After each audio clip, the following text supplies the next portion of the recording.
wonderful. You're all together. Yeah, I thought it would make it easier. How are you? We're great. How are you? And thanks for doing this at this hour. I know it's a little late for you in the UK. An absolute pleasure. When you sent the photos, it was wow, wow, wow. We need to talk. I need to understand more about the ideas and the reasoning behind this amazing space. It must have taken a lot of work. Are you happy with it? Oh, we're delighted. Delighted, yeah. Yeah, it's turned out even better, I think, than what we could have imagined. Yeah. A few years ago, I became obsessed with the shining carpet. I was really intrigued on who designed it. It's referenced in so many movies. It's become such a big part of popular culture. I dug really deep, went down many rabbit holes and discovered that it was designed by the very influential British designer, David Hicks. And that sent me on a journey for a very long time. So now the main place that you can buy the officially licensed carpet from The Shining is from Film and Furniture. So we write about all sorts of different furniture and decor that you see in movies. So if you see a gorgeous bed or a chair or a glass or a carpet, then we talk about, what it tells us about the characters, how deep it goes, the hidden narrative really in material culture. So we go quite deep and quite nerdy, but then also where you can find these for your own home. But the carpet from The Shining is definitely something that has affected my life big time. In fact, today I realized I'd done something completely subconsciously. Is I went to get my nails done. I quite often have different colors, and I've just realized. So it's embedded in my mind. And I came home and showed these to my partner, and he was like, "You realize what you've done there?" Anyway.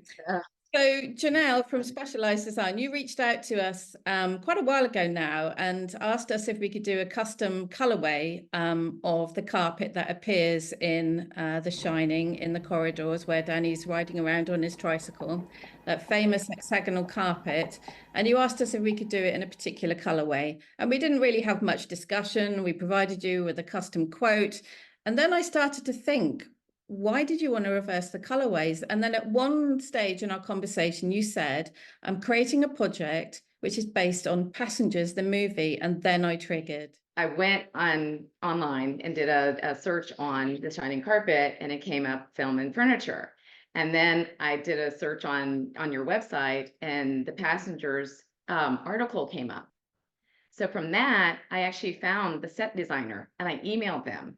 And I asked them if they still have the drawings or if there's any way I can get the drawings, because that's what I was like, there's no way I can probably make this happen without having something. So reach out to a designer, I think his name is Guy. Yes. Yeah. With that, they sent us the drawings, and that's how just all of this just started trickling because of your website. It was a big help because that's where I found Aztec. The wallpaper was from Aztec. I was like, oh, I can make all this happen. Literally, your website was like great for me. It was like the best thing ever. We go down so many rabbit holes, and we know we have hundreds of thousands of readers from all around the world, but we don't really know how much people are reading and how much they're getting influenced by it. So that's great to hear, because literally any time it crops up in a movie, and it crops up a lot, right? In popular culture. Yeah. I was in Barcelona a few months ago, and it was graffitied on a wall, no words or anything, just, like this iconic thing. So it does crop up a lot. So whenever it does, we try and sort of get on top of it and, talk about who did it and why. So there's this great scene in Passengers. So obviously we're on the Avalon. Do you call your bar Avalon? We do. We call it the Avalon Lounge. So lounge being from also The Shining, the reference to the Colorado Lounge where he writes and, does the whole scene there. And this being a, sort of a lounge, but rather than bar, that's what we actually use. Yes. Yeah. So in Passengers, so obviously they've been asleep for many years, and the Chris Pratt character wakes up and finds he's all alone after he's been in, suspended. What is it called actually? The animation, animation. Gets lonely, wakes up the Jennifer character, which she doesn't find out till later. But am I right in saying that in the movie she only finds out because the Chris Pratt character has been talking to this robot bartender, which is a reference to in The Shining. Yes. And the robot character tells Jennifer's character that he woke her up, and then it all kicks off, right? Yes. Exactly. Yeah, that was a secret But then the Chris Pratt character mistakenly says that we have no secrets. And when he steps away, the bartender recounts how Chris was thinking of waking her up. And so that's how she came to find out that was in the bar. So this project absolutely blew me away when you sent the photos. I've seen obviously several amazing homages to film, but this is next level. I mean, you guys really went for it. And the detail that you've gone into with the floors and the ceilings and the bar and the chairs, the shape of the bar. I noticed you've copied that exactly. I was wondering even if you had the same bottles in the bar area, but I didn't get to check that. We're trying, exactly. The most amazing, entertaining space. So tell me why. 6 years ago, Tom and I had a lovely house not very far from here that we had bought brand new at the time.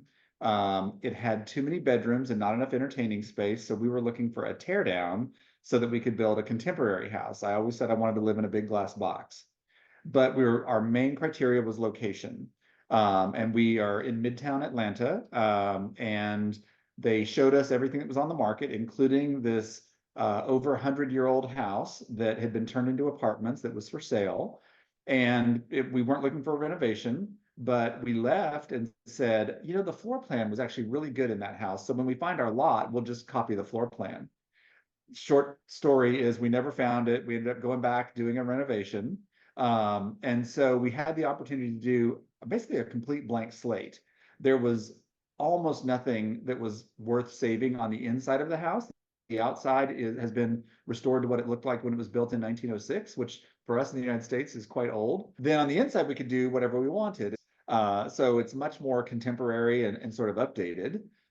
When we worked with the architect, the room that we're talking about is an entertaining space on the lower floor. And it's in a new part of the house. So there was a structure above us. It was so difficult to work with. We ended up just chopping the house in half and excavating to get more ceiling height in this room and then rebuilding everything over it.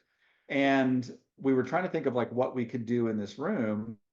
And Tom and I looked at each other and had the same thought at the same time. We're going to put that bar from that movie in that room. Because the sets are so stylish. Yes. Everything. I Yes. mean, you know, not just this room, but you know, The entire set. yeah, the restaurants, the pool, the planetarium, Bedroom, yeah, the bedroom, like everything's just amazing. Well, and funny thing is, I had never seen the movie. So when they showed me the bar, and I was like, oh, I don't know how we're going to do this because there's so much and there's so many elements and detail and everything. And I was like, okay, I was like, I think we can do it. We're going to figure it out. And so, yeah, so I had to watch the movie, look at it and really get an idea of how it was designed and laid out. And so obviously our space is a little bit different than, you know, what's actually in the movie. We had to sort of reconceive of some things and figure out how to place it. Jennelle and I collaborated a lot on the details of everything. She made a million drawings. The drawings, as you can imagine, especially for like some of the way the ceiling tiers in the room were difficult. So one afternoon, I made a diorama. Really? And like this lifts off and shows how the ceiling is to be built, and shows the stage and the bar and the canopy for the bar and everything. And the construction guys literally had this in the room with them while they were building the ceilings in this room so that they could understand what it was supposed to And look it really helped me with the drawings too, because I couldn't quite figure out how to turn the corner or stop. And Erik was like, no, and he just literally made it. I was like, now I understand what you're talking about. So I'm an engineer, and I sort of think in 3D and I can visualize a space very well from a plan. So that was super helpful then to guide, you know, again, as Jennelle and I collaborated, and then also to help the construction workers. And we were here, you know, every day pretty much, because by the time we finished, this was the last room we finished in the house. We had been living here for over a year when they started it, and it took about a year to finish. So there were workers in the house every day for about a year to get this room finished. So I can well imagine, yeah. And things always take longer than you think, don't they? Always. So you got your wish from your original idea of wanting somewhere to entertain, and you've done it incredibly. Yes, and people love it. Love it. You know, of course, everyone's seen a basement bar or, been in somebody's rec room or whatever in the basement, but we regularly get you've never seen one like this before, so it really is a great space. It sets the mood for things. There's a group here in Atlanta called the Atlanta Chamber Players, where it's super civilized. They bring in a pianist and a couple of instrumentalists, and they'll just play chamber music for just under an hour. And you have, cocktails and hors d'oeuvres, and it's just a lovely civilized thing. So we had, I think, about 75 people in this room in seats, to enjoy a concert at the piano. We've done that. I would guess we've easily had 80 or 90 people down here, like during our large holiday parties.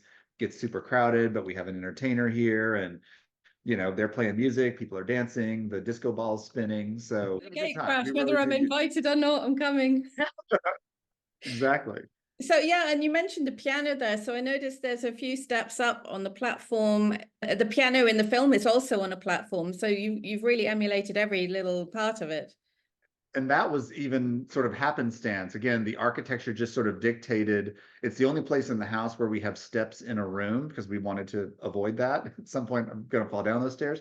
Right. So like the lower lounge where the bar and kind of the dance floor are lower than the rest of the room. Okay.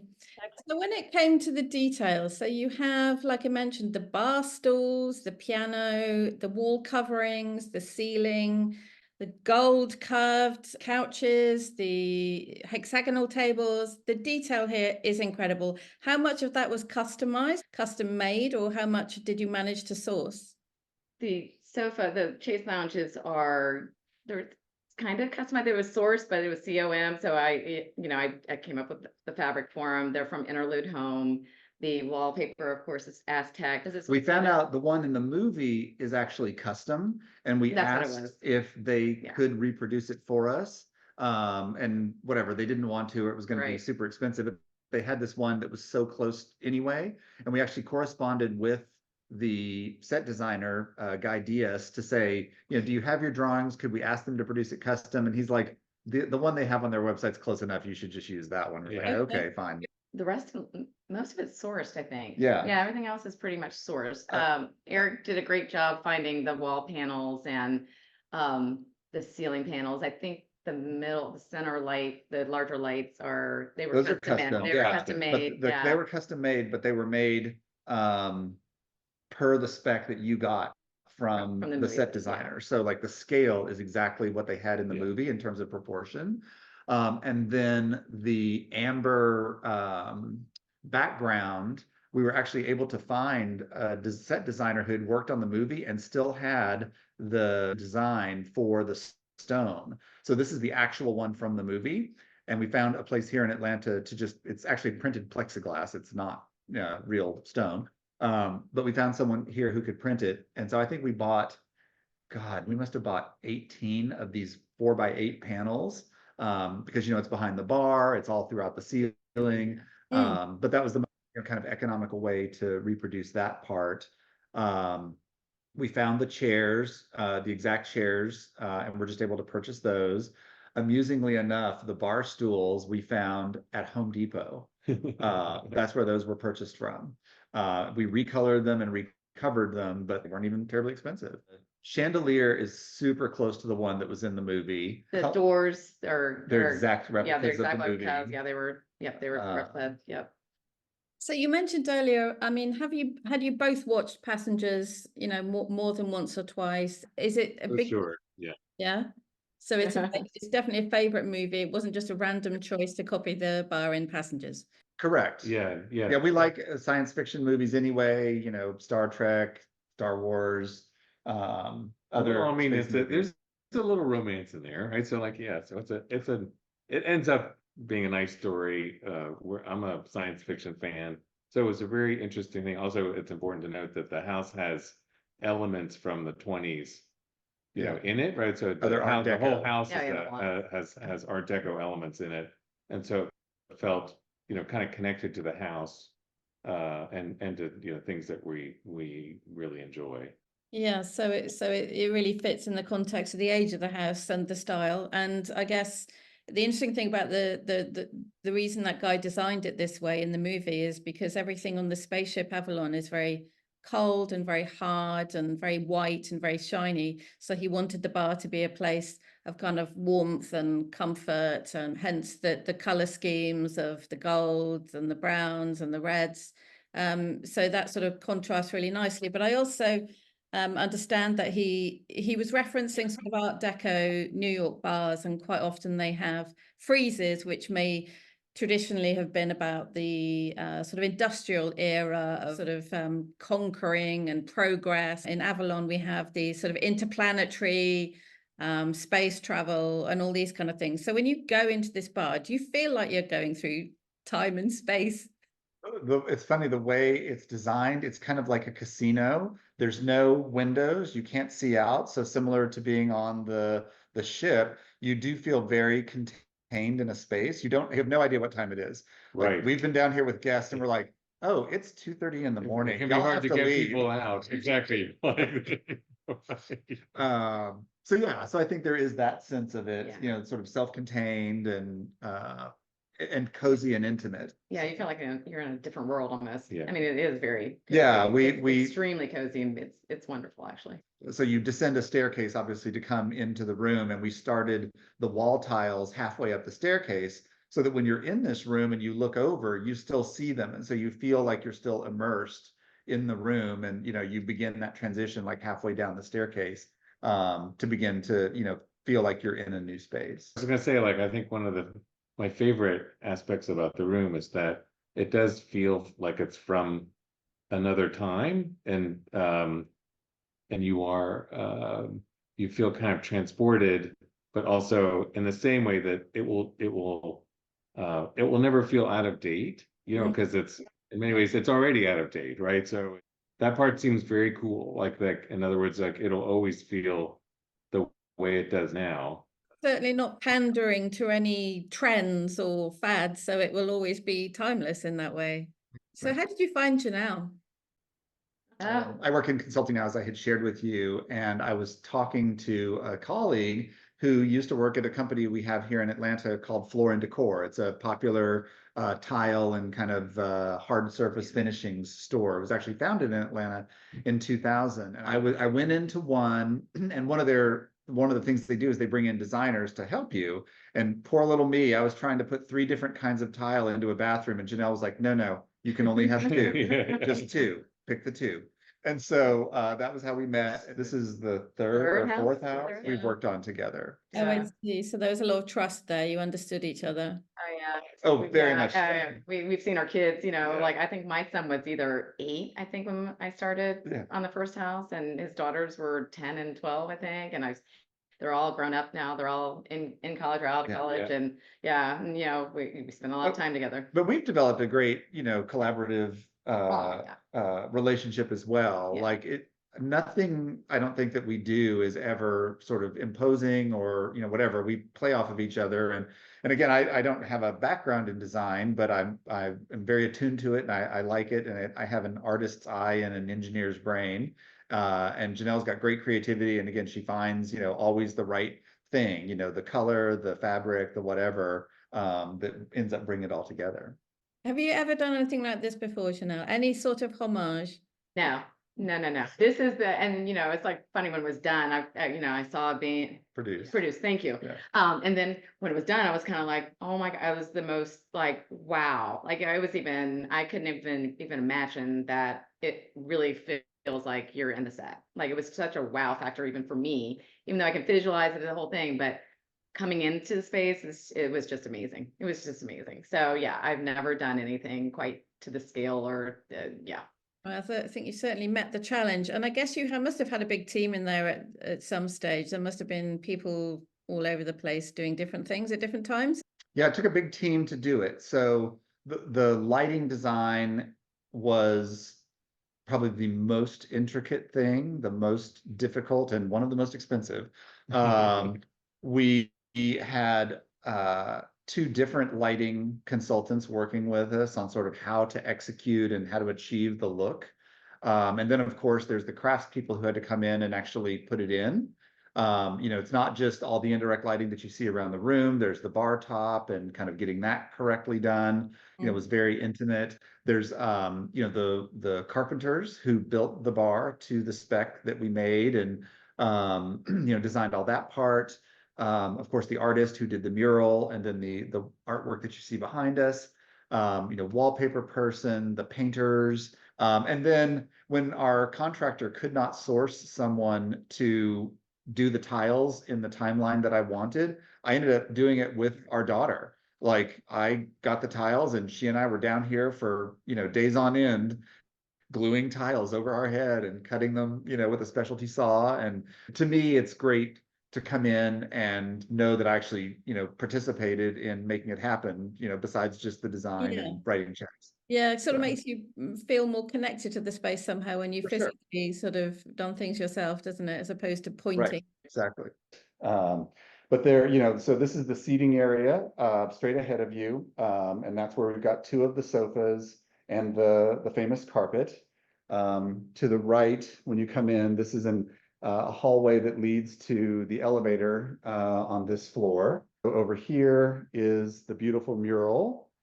So this is based on the mural in Passengers, but slightly adapted. Is that right? It's copied almost as slavishly as we could. Yeah, I mean, like we were having a big debate. Do we put the spaceship there or not? And there was one version where we were going to leave the spaceship out and just have kind of the sun figure and the streaming streams coming down. But then we finally made the decision, like we're all in. It's about the movie, so let's put it in the way they did it. If I turn around, here's the bar. Amazing. Of course, in our design, we were able to put sort of an homage to the mural above the bar. And then, of course, we had to have a working bar. In the movie, it wasn't a real bar, but, you know, we've got a full, you know, sink. There are refrigerators, and we even did the set design on the fronts of the refrigerators. Fabulous. Yeah, there's a dishwasher, a warming drawer, microwave, an ice maker, like everything is back there that you need. But again, I'm trying to think, like, I know the green bottles there are definitely in the movie. That's actually Tanqueray 10 gin. Okay. But I know those green bottles are in there, and a couple of the other ones, again, we just tried to get as close as we could. What do they drink in the movie? Is it martinis you see a few times? Often martinis, yes, very often martinis. He has whiskey definitely at one point. That's true. You'll appreciate this. So to be able to get behind the bar, this panel lifts up and there's a custom switch that turns the light off in the panel. But you can see the lit countertop. Again, this all originates from the gold room in the Shining. Yes. That was what they paid homage to whenever they created the movie. But you can see the like the ceiling turned out absolutely beautiful. It but certainly as you can is. imagine, getting all of the lighting to work behind the plexiglass paneling was difficult. But I've turned on the disco ball for the moment, so you can sort of see that rotating. We actually had a movie night down here for the neighborhood because there was just more space to spread out here than in our movies room upstairs. So we've ended up, you know, kind of creating a little boutique hotel almost that we live in. We've got a pool, a gym, a movie room, this lounge. It's a great house. Yeah, so it's been a lot of fun. It's been a lot of fun to do it and then to share it with people. And we do use it to give back, you know, to the community, to our neighborhood, you know, with events and things. And people appreciate it. You know, again, they really like the space. It puts you in the mood for a party. Get dressed up and come to a beautiful place. And we all need an excuse to get dressed up in these days, don't we? I don't need much of one, but yes, give me one and I'll do it for sure. I honestly, guys, I think I just have to salute you all for having the idea, for completing it, for doing it so beautifully. You know, you see things where people have done a little bit of this and a little bit of that, but to go to so much kind of detail in the ceilings and the floors and the doors, I really applaud you. The only other project that's come close to something that we've worked on where we've supplied the shining carpet, I don't know if you've seen it on our website, is in Utah, some guys created in their basement the whole Overlook Hotel. Have you seen that? Yes, that bathroom is quite remarkable. It looks scary. Exactly right. I know, and it's got the eeriness. And I was asking if, he ever goes down there on his own and feels very slightly spooked. And he said he was, because I mean, how can you have a green bathroom like that and not imagine some wizened woman suddenly appearing? The carpet's in that one. Yeah, lots of carpet. Yeah, it crops up all the time. It's incredible, really, isn't it? It's almost become like a logo for film lovers. It's incredible. It is, yeah. It's very rare, but you occasionally have someone come in this room and they're like, I know where I am. They know everything. I know what this is. That's the shining carpet. Well, this has been absolutely amazing. I really, really, really appreciate you talking with us and taking us through an amazing space. And congratulations again. Any last things that you want to share, like a secret TV behind a wall, or? Well, thank you for your interest. Well, and thank you for doing the whole thing on the shining carpet. That's how I found it. So thank you. That's how it got started. Yeah. Exactly. Thank you.